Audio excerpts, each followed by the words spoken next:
Now we are going to learn about Raman scattering. The Raman scattering, it comes under the category of inelastic scattering, and the Raman scattering is also called as Raman effect. Now we are going to see how the Raman scattering occurs. So in this case, we have to use the monochromatic light. Monochromatic light means a single colored light must be used. You can use the sodium vapor lamp as a source of monochromatic light. From sodium vapor lamp, we are able to get the yellow light. Let us imagine this is the wavelength of the incident light. Okay, so this incident light that is made to pass through the material, that is nothing but medium. You can use either, you can use gas or liquid or any transparent solid can be used. Within the gas or liquid or transparent solid, the atoms and molecules, they will act as the scatterer. Scatterer is nothing but the particles which are capable of scattering the light, they are called as scatterers. So after scattering gets over, we have to analyze the nature of the scattered light. Look at the middle one. This is called unmodified line. This unmodified light, in this scattering occurs. This is a scattered light, but there is no change in the wavelength or frequency of the scattered light. That's why this is called unmodified one. This unmodified one, that one falls on the surface of the photographic plate on which you are able to get the Raman spectrum. So here you will be getting one line, spectral line. The name of the line is called Rayleigh line. What is the speciality of the Rayleigh line? The wavelength of the scattered line, the wavelength of the scattered light is equal to the wavelength of the incident light. Both are same.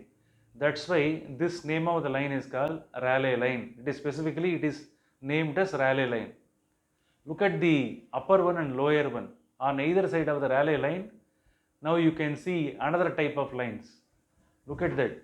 Here look at the scattered light. Their wavelength is too small. The wavelength of the scattered light is comparatively, it is lesser when compared to the wavelength of the monochromatic light, incident light.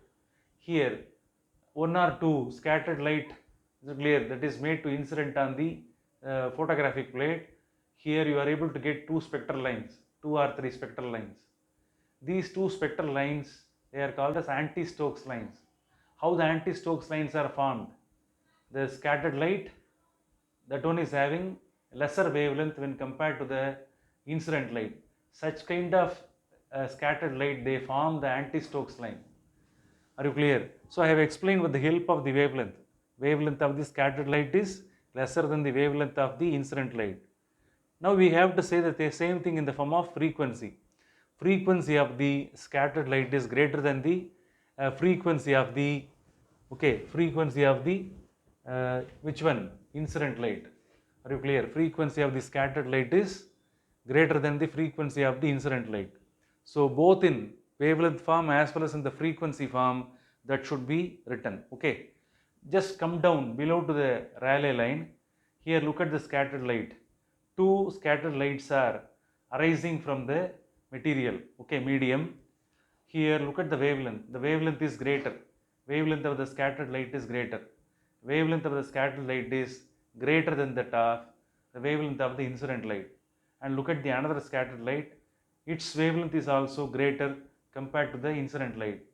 Then these two scattered light, when they are made to fall on the photographic plate, then you will be getting two more spectral line, two or three spectral line you will be getting. These lines are called, these spectral lines are called Stokes lines. Therefore, Stokes lines are formed by the scattered light whose wavelength is greater than the which one? The incident light, and their frequency will be lesser. Are you clear? That is, wavelength of the scattered light is greater than the wavelength of the incident light. Otherwise, in frequency form also we are able to say frequency of the scattered light is lesser than the frequency of the incident light. Here, this unmodified line alone is called as Rayleigh line. This anti-Stokes line and Stokes line, they are commonly called as Raman lines. What are this? Raman lines. Anti-Stokes and Stokes, both are commonly called as Raman lines. Understand this? So this is the complete and the simplest explanation about which one? Raman effect or Raman scattering. Understood? So this one was this one was discovered by Sir C.V. Raman. For that he got the Nobel Prize. Are you clear? That you should not forget. Thank you.